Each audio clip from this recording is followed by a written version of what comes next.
ओम शांति। कौन से कर्मों को देखकर भगवान हमारे जीवन के सारे दुखों को हर लेते हैं, हमारे जीवन में जो दुख आते हैं उन दुखों को दूर कर देते हैं।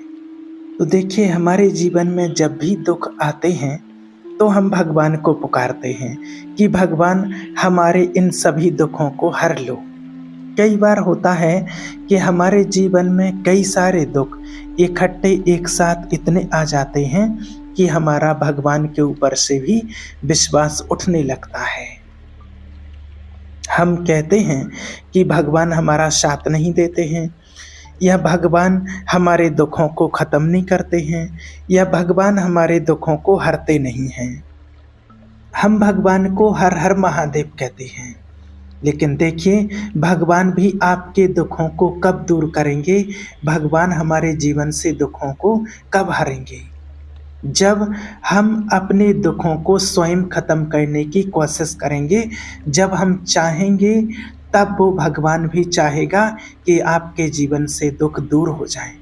भगवान भी आपका तभी साथ देता है जब आपको अपने ऊपर विश्वास हो। भगवान भी आपको तभी मदद करते हैं जब आपको अपने जीवन के ऊपर अच्छे से विश्वास हो, क्योंकि आज कहीं ना कहीं दुखों का कारण जो होता है वो व्यक्ति स्वयं ही बनता जाता है। भगवान किसी को दुख नहीं देता है, ये तो कई बार पहले भी बता चुके हैं। भगवान तो हमेशा दाता है सुख का, उसको कहा ही जाता है दुख हरता सुख करता, और जो दुख हरने वाला हो वो दुख दे कैसे सकता है। लेकिन व्यक्ति ये भूल जाता है कि हमें दुख मिलता कहाँ से है, दुख मिलता है अपने ही कर्मों से। अब अगर हम चाहें कि हमारे जीवन में दुख ना हो, आगे कोई दुख ना हो, तो हमें अभी अपने कर्मों पर ध्यान देना होगा। कर्म अच्छे करने होंगे, किसी को दुख देने वाले कर्म नहीं करने होंगे, तो हमारे जीवन में भी दुख आगे हमें नहीं मिलेगा। आज मनुष्य के जीवन में जो दुखों का कारण है वो कर्म है, और बहुत सारी उसकी नेगेटिव सोच के कारण होता है। और उसी सोच के कारण कई बार ऐसा वातावरण भी क्रिएट हो जाता है कि दुख वो व्यक्ति लेना नहीं चाहता है, लेकिन दुख उसके जीवन में आ जाता है। जैसे किसी ने शरीर छोड़ दिया, अचानक से किसी को हार्ट अटैक आ गया। अब घर का वो मुखिया था, हमने कहा भगवान आपने इस व्यक्ति को मेरे जीवन से क्यों छीन लिया है। हम तब भी भगवान के ऊपर ब्लेम लगाते रहते हैं। अगर कोई व्यक्ति पूरी आयु भोग करके भी शरीर छोड़ रहा है, तब भी हम भगवान को कोसते हैं। और अगर कोई छोटा बच्चा शरीर छोड़ देता है, तब भी हम उसे कोसते हैं। अगर बीच की उम्र में शरीर छोड़ देता, तब भी कोसते हैं।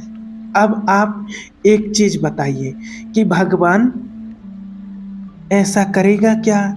देखिए, हर एक के शरीर की आयु निश्चित होती है। उसको जब जन्म मिलता है तभी उसकी मृत्यु भी निश्चित होती है कि इस आत्मा को कौन सी जगह पर कितने समय तक रहना है, किन आत्माओं के साथ इसका क्या क्या पार्ट है, किस आत्मा के साथ कितना समय इसको बिताना है, और फिर इसको अगली जगह कब जाना है। तो उसी क्षण एक सेकंड भी ज़्यादा वो आत्मा नहीं रह पाती है। बस उसको शरीर छोड़ने का कोई बहाना होता है, कोई स्वेच्छा से शरीर छोड़ते हैं। स्वेच्छा माना अपना पूरा एज जो उसकी होती है, या फिर कोई अचानक से शरीर छोड़ देते हैं। तो फिर कई लोग कहते हैं ऐसा क्यों हो गया, एक्सीडेंट क्यों हो गया, दुर्घटना क्यों हो गई, सुसाइड क्यों कर लिया ऐसा। तो ये सब जो है, ये सब कुछ जो शरीर छोड़ने की या आत्मा को शरीर से जाने के लिए के बहाना होता है। लेकिन हमें ये पता नहीं होता है कि उस आत्मा का शरीर जो छूटा है तो उसका समय पूरा हो गया है, इसलिए उस आत्मा को अब दूसरा शरीर धारण करना है और वो आत्मा वहाँ पर जाएगी। इसलिए हम भगवान को दोष देते रहते हैं और खुद दुखी होते रहते हैं। भगवान आपके लिए कहते हैं कि आपके जीवन से दुख होंगे दूर जरूर, लेकिन सबसे पहला तो भगवान के ऊपर आपको विश्वास होना चाहिए। क्या आपको विश्वास है कि भगवान हमारे लिए जो भी करता है वो अच्छा करता है, उस व्यक्ति के लिए भी अच्छा करता है? क्योंकि कई बार हम सोचते हैं कि जैसे दुनिया में लोगों को चलाने की कोशिश करते हैं, ऐसे भगवान को भी चलाने की कोशिश करते हैं। ऐसे भगवान को चला लें, ये क्या पॉसिबल है? हम कहते हैं कि भगवान हमारे दुखों को हर लो, तो भगवान भी आपसे एक ही प्रश्न पूछते हैं कि मेरे को कितना समय देते हो। भगवान तो कहते कि मैं तो तुम्हारे जीवन से दुखों को दूर करने के लिए ही बैठा हूं, लेकिन तुम्हारे पास तो टाइम ही नहीं है मेरे लिए। आज देखिए हम भगवान को कितना समय देते हैं, 10 मिनट 15 मिनट, और वो भी लाचारी हालत में कि हमें घर में दीपक जलाना है, घर में थोड़ी सी आरती करनी है, वो नियम है कि वो करना ही है। अब वो लोगों की ज़्यादा भावना नहीं बची है, लेकिन नियम है कि करना है, बस नियम बना है, या मंदिर में आरती में शामिल होने के लिए जाना है। अब आप सोचिए कि जहाँ पर हम भगवान को कह रहे हैं कि हमारे 24 घंटे को अच्छा बना दो, हमारे जीवन के सारे दुखों को खत्म कर दो, तो भगवान भी हमें कहते हैं कि 24 घंटे में से कम 1 घंटे का समय तो दो। जब 1 घंटे का समय देंगे तो जो तुम्हारे जीवन में दुख आते हैं, उन दुखों को कैसे दूर करना है उसकी प्रेरणा मैं आपको दे सकूं। जो हमारे जीवन में दुख आते हैं, तो वो दुख कैसे दूर करना है, हमें स्वयं ही उन दुखों को दूर करना होता है, क्योंकि जो दुख हमारे जीवन में आ रहे हैं वो हमारे ही कर्मों के कारण आ रहे हैं। और अब हमें उन दुखों से कैसे दूर होना है, वो भी भगवान हमें श्रेष्ठ कर्म करने की विधि बताते। तो वो कर्म जब हम श्रेष्ठ करेंगे तो दुख हमारे जीवन से दूर हो जाते हैं। लेकिन वो कब होगा? जब हम भगवान के लिए समय देंगे। भगवान कहते हैं कि 1 घंटे का समय जब तुम मुझे दोगे, 1 घंटे मेरी शरण में रहोगे, तब तो मैं तुम्हारे 23 घंटे सुधारूंगा। तभी तो तुम्हारे 23 घंटे बहुत अच्छे से निकलेंगे और उसमें कोई दुख नहीं आएंगे, क्योंकि हम भगवान का ध्यान करेंगे, मेडिटेशन करेंगे और परमात्मा के महावाक्य सुनेंगे, जिससे हमें श्रेष्ठ प्रेरणा मिलती है। और भगवान कहते हैं कि जब तुमने समय मेरे को दिया ही नहीं है, तो फिर हमें वो प्रेरणा मिलेगी कहाँ से, हमें वो बल मिलेगा कहाँ से, जो पूर्व जन्म के हमारे पाप कर्म हैं और उनको जो अभी हमें प्रारब्ध मिल रहा है, तो उनको सहन करने की शक्ति वो परमात्मा से मिलती है।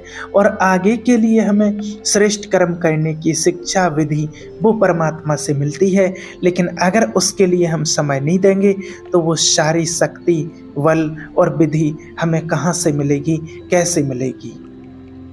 आज क्या होता है दुनिया में, जब हमारे साथ कोई भी विपत्ति आती है, समस्या आती है या कोई भी परेशानी आती है, तो हम सबसे पहले अपने संबंधियों को, परिवार वालों को या अपना जो भी रहते हैं फ्रेंड वगैरह, उनको ये सब कहानी सुनाते हैं। उसको फ़ोन किया, इसको सुनाया, इसको फ़ोन किया, उसको सुनाया, या हमारे घर में कोई आ जाता है तो हम उसको सुना देते हैं। तो देखिए, क्या इन सभी समस्याओं को सुनाने के कारण क्या आपको कोई हल मिलता है?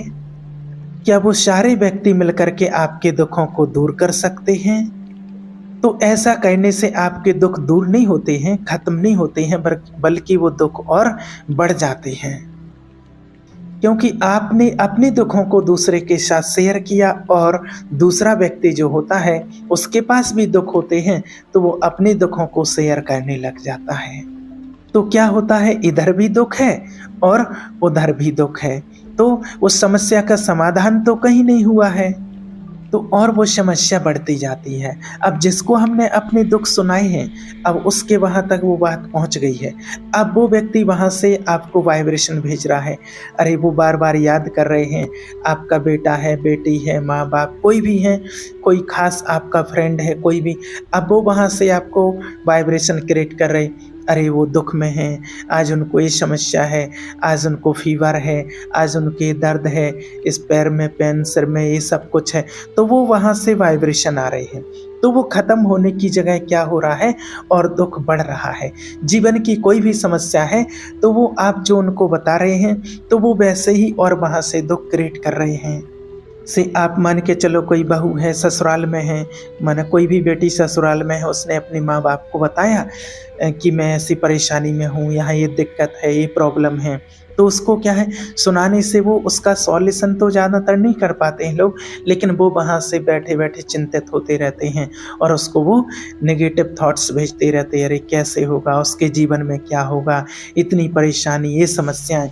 तो क्या है, वो दुख कम होने की वजह और बढ़ रही हैं और समस्याएं वो बढ़ रही हैं। या हमारे जीवन की कोई भी बड़ी से बड़ी या छोटी से छोटी समस्या हो तो बस वो फिर और बढ़ती जाती है, क्योंकि उनके पास कोई समाधान नहीं है, उनके पास भी कुछ ना कुछ दुख भरे पड़े हैं। अब जब भगवान को हम अपनी कोई दुख भरी कहानी सुनाते हैं तो भगवान के पास तो कोई दुख है ही नहीं। इसका मतलब है कि वो आपके दुखों को दूर कराने के लिए, आपके जीवन से दुखों को कैसे दूर करना है, वो प्रेरणा आपको सिर्फ ईश्वर से ही मिल सकती है। भगवान के पास तो कोई दुख है नहीं कि आपको वो दुख वाली वाइब्रेशन भेजे। इसलिए भगवान को कहा जाता है सुख का सागर, प्रेम का सागर। तो आप सोचिए कि वो सागर है, ना वो नदी है ना वो तालाब है, वो है क्या है, सागर, सुखों का सागर है वो। अब सागर से आप गागर को भरो, गिलास भरो, कटोरी भरो या अपनी हथेली में थोड़ा सा पानी भर लो, वो आपकी कैपेसिटी है। भगवान भी आपके दुखों को तभी दूर करने की प्रेरणा देते हैं जब आप उनके लिए समय देते हैं, जब आप अपनी दुख भरी कहानी, जो भी परिस्थिति रहती है, वो सच्चे दिल से एकांत में बैठ करके जब परमात्मा को आप सुनाते हो, भगवान का ध्यान करते हो, मेडिटेशन करते हो, तो जो आपके साथ में अभी परिस्थिति चल रही है, तो उस परिस्थिति को कैसे फेस करना है, कैसे उस परिस्थिति का सामना करना है, सबसे पहले तो भगवान उसकी आपको प्रेरणा देता है। वो आपको ज्ञान देता है कि जो आपके जीवन में ये दुख आ रहा है, ये कहीं और से नहीं आ रहा है, ये दुख आपके ही कर्मों के कारण आपको मिल रहा है। सबसे पहली शिक्षा हमें भगवान से मिलती है। अब तो हमें निश्चय हो जाता है कि जब मेरे ही कर्मों के कारण है तो फिर हमें इतना दुख तो होगा लेकिन उतनी ज़्यादा फीलिंग नहीं आएगी। और दूसरी चीज़ कि मेरे कर्मों के द्वारा है तो मैं ही इसको ठीक कर सकता हूँ, कोई और इसको ठीक नहीं कर सकता है, और ये ठीक वास्तव में आप ही करते हैं। तो भगवान अब आपको वो विधि बताते हैं कि आगे आपके जीवन में ऐसा कोई दुख ना आए, उसके लिए आप श्रेष्ठ कर्म करो। और अभी वर्तमान में जो आपके साथ परिस्थिति चल रही है, जो दुख आपके साथ है, आपके जीवन में जो दुख है, उसको सहन करने के लिए, उसको सामना करने के लिए परमात्मा को याद करो, भगवान से बल लो, वो शक्ति लो। तो परिस्थिति तो आएगी, दुख तो जीवन में आएगा, लेकिन भगवान वो शक्ति देगा कि जो प्रारब्ध का, जो पूर्व जन्मों का जो प्रारब्ध अभी मिल रहा है दुख के रूप में, उसको आप सहन कर लेंगे, लेकिन आपको कोई कष्ट नहीं होगा, उसको आप भोग लेंगे। और जब ये पता चल जाता है कि मेरे ही कर्मों के द्वारा ये सब कुछ हुआ है, तो हम खुशी खुशी से उसको भोग लेते हैं। और जब ये ज्ञान नहीं रहता है, तब हम दूसरे इंसानों पर या भगवान पर ही विलेम लगाते रहते हैं, भगवान मेरे साथ ऐसा कर रहा है, ऐसा कर रहा है, लेकिन हमें ये पता नहीं रहता है कि ये हमारे ही कर्मों के कारण हुआ है। इसलिए हम भगवान को सुनाएं, ना कि किसी इंसान को, और भगवान को सुनाने से हम हल्के भी हो जाएंगे। भगवान उस समस्या से बाहर आने का समाधान भी बताते हैं और परिस्थिति का सामना करने का बल प्रदान परमात्मा हमें करते हैं। इसलिए सच्चे दिल से परमात्मा को सुनाना, पावरफुल मेडिटेशन करो, भगवान से शक्ति लो, तो उस दुख को हमें कैसे फेस करना, कैसे उसका सामना करना, वो बल परमात्मा से हमें प्राप्त होता है। इसलिए भगवान कहते हैं कि अपने घर से चलकर मेरे घर तक आओ और मुझे अपनी समस्याओं का समाधान, तो आपके जीवन की समस्याएं हैं, उन समस्याओं का समाधान लेकर के जाओ। भगवान उसी का साथ देते हैं जिसको भगवान के ऊपर विश्वास होता है। लेकिन आज क्या है, ज़्यादातर इंसानों पर विश्वास करने लगे हैं। लोग कहते हैं कि वो व्यक्ति मेरे साथ हो तो मेरी हर प्रॉब्लम सॉल्व हो सकती है। लेकिन आप सोचिए कि अगर सारथी आपका स्वयं भगवान बन जाए तो आपको हर बात का हल मिल जाएगा। अगर साथी आपका भगवान बन जाए तो फिर आपको किसी से भी दुख या समस्या में पड़ने की ज़रूरत नहीं होगी। इसलिए महाभारत में दिखाया है कि जब अर्जुन बार बार हताश हो जाते थे तो भगवान उनको पावर दे रहे थे। उनके मनोबल को कमज़ोर नहीं करते थे, क्योंकि बीच-बीच में जब अर्जुन का मनोबल कमज़ोर हो जाता था, तो भगवान अपनी शिक्षाओं से उसके मनोबल को पावरफुल बना रहे थे। क्योंकि देखिए, जैसे आपके जीवन में मनोबल की कमी हो जाती है, तो भगवान हमें बहुत सारे पावरफुल संकल्पों से हमें स्ट्रॉन्ग करते हैं, बहुत सारे संकल्पों से, नेगेटिव संकल्पों से हमें बचाते हैं और पावरफुल संकल्पों से हमें भरपूर करते हैं। क्योंकि दुनिया में आज, इस दुनिया में बहुत कम व्यक्ति ऐसे हैं जो निस्वार्थ भाव से आपका साथ देते हों, और फिर हम उसके लिए कई बार कह भी देते हैं कि वो व्यक्ति तो मेरे लिए भगवान बन कर के आया। आप सोचिए क्यों? क्योंकि उसने आपका तब साथ दिया जब आपके साथ कोई नहीं था। आपका साथ तब दिया उसने जब आप बहुत दुखी थे, जब आप बहुत परेशानियों में थे, तब उसने परेशानियों से निकाला।